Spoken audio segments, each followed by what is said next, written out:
నమస్కారం. మీ శ్రీచక్ర ఛానల్‌కి స్వాగతం. ప్లీజ్ అండి మా ఛానల్‌ని సబ్స్క్రైబ్ చేసుకొని, లైక్ చేసి, షేర్ చేయండి.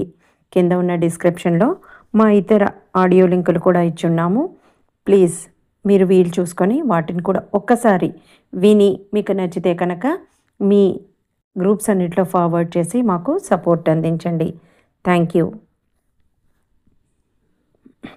ముందుగా ప్రేక్షకులందరికీ రథసప్తమి శుభాకాంక్షలు. శ్రీ సూర్యనారాయణ వేద పారాయణ. సూర్యనారాయణుడు ప్రత్యక్ష దైవం. దైవం ఎక్కడున్నాడు అని అడిగే వాళ్ళకి నిత్యం మన కంటికి ఎదురుగా వచ్చి మనల్ని కటాక్షించే దైవం శ్రీ సూర్యనారాయణమూర్తి. ఆరోగ్యప్రదాత, అన్నదాత.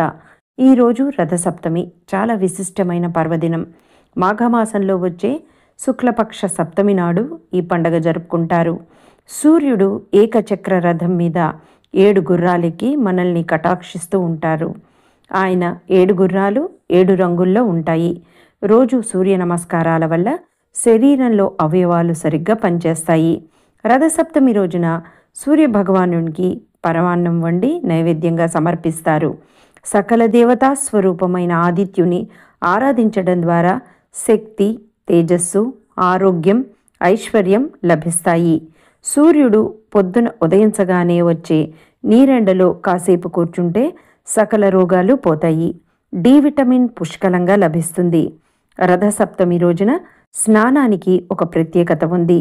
తెల్లవారుజామున సూర్యుని స్మరిస్తూ జిల్లేడు, రేగు, చిక్కుడు ఆకులు తల మీద పెట్టుకొని స్నానం చేయటం ద్వారా సంపూర్ణ ఆరోగ్యం లభిస్తుందని శాస్త్రవాక్కు. అలా చేయటం ద్వారా 7 జన్మల పాపాలు పటాపంచలవుతాయని, అనేక వ్యాధులు నయమవుతాయని చెప్తారు. ఈరోజు సూర్యనారాయణను పూజించటం ద్వారా ఆరోగ్యమే కాక సిరి సంపదలు కూడా పొందుతారని శాస్త్రాలు చెప్తున్నాయి. మన దేశంలో సూర్యనారాయణుని దేవాలయాలు చాలానే ఉన్నాయి. అన్నింటిలో చాలా ఘనంగా ప్రత్యేక పూజలు ఈ రథసప్తమికి నిర్వహిస్తారు. ప్రతి జీవి మనుగడ సాధించటానికి ఆధారం శ్రీ సూర్య భగవానుడు. సూర్య భగవానుని రథానికి ఉన్న చక్రాన్నే కాలచక్రం అంటారు. ఇది నిరంతరం సాగుతూనే ఉంటుంది. ఈయనకి కాలుడు అని పేరు కూడా ఉంది. ఎవరైనా పని ఎలా చేయాలి అని చూపటానికి సూర్యుణ్ణి ఉదాహరణగా చెప్తారు. ఎందుకంటే ఆయన ఎట్టి పరిస్థితుల్లోనూ సమయం మీరడు. రోజు ఉదయం తప్పక వస్తాడు. ప్రకృతితో ఏదైనా మారచ్చునేమో కానీ సూర్యోదయం, సూర్యాస్త సమయం మాత్రం మారవు. సూర్యుడు అందరికీ ఉపకారం చేసేవాడని శాస్త్రాలు చెప్తున్నాయి. అందుకే ఆయన మనకి మిత్రుడు. ఆయనని ఎవరు ప్రార్థించినా తప్పక కరుణించే కరుణామూర్తి.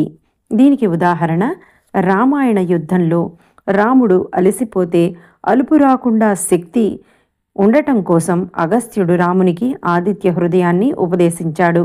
ఆదిత్యుణ్ణి ప్రార్థించిన శ్రీరామచంద్రమూర్తి ఆ తర్వాత అలుపనేదే ఎరగక యుద్ధం చేసి గెలిచాడు. అలాగే సత్యభామ తండ్రి అయిన సాత్రాజిత్తు గొప్ప సూర్యభక్తుడు. ఆయన నిరంతరం సూర్యుణ్ణి ఆరాధించేవాడు. ఆయన భక్తికి మెచ్చి సూర్యుడు ఆయన నిత్యం బంగారం ప్రసాదించే శమంతకమణిని ప్రసాదించాడు సాత్రాజిత్తుకి. ఇలా పురాణ కథనాలు ఎన్నో ఉన్నాయి.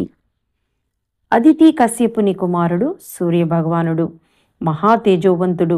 సంవత్సరంలో సూర్యుడు ఒక్కొక్క నెల ఒక్కొక్క పేరుతో పిలువబడతాడు.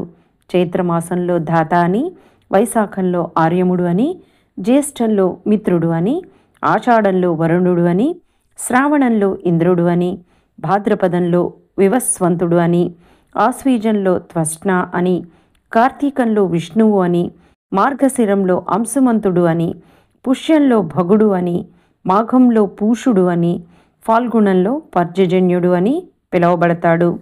సప్తమి రోజున సూర్యునికి అర్ఘ్యమిచ్చి పూజ చేయటం ద్వారా మంచి ఆరోగ్యం లభిస్తుంది.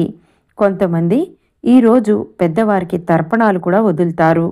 చాలా ఊర్లలో ఆడవాళ్ళు పసుపు కుంకాలు పంచుకోవటం ఆనవాయితీగా వస్తోంది. ఇలా రథసప్తమి చాలా పవిత్రమైన రోజుగా భారతీయులు భావిస్తారు. ఎవరైనా ఏదైనా నామం కానీ పూజ కానీ ఈ రథసప్తమి రోజున మొదలుపెట్టి సంవత్సరం అంతా చేస్తే మంచి ఫలితాలు ఉంటాయట. అలాగే సప్తములు అంటే రథసప్తమి నుంచి మళ్ళీ రథసప్తమి వరకు మధ్యలో వచ్చే సప్తమి తిథి నాడు సప్తములు చేస్తూ ఉంటారు. అలా సంవత్సరం అంతా చేసేవారు కూడా ఉన్నారు.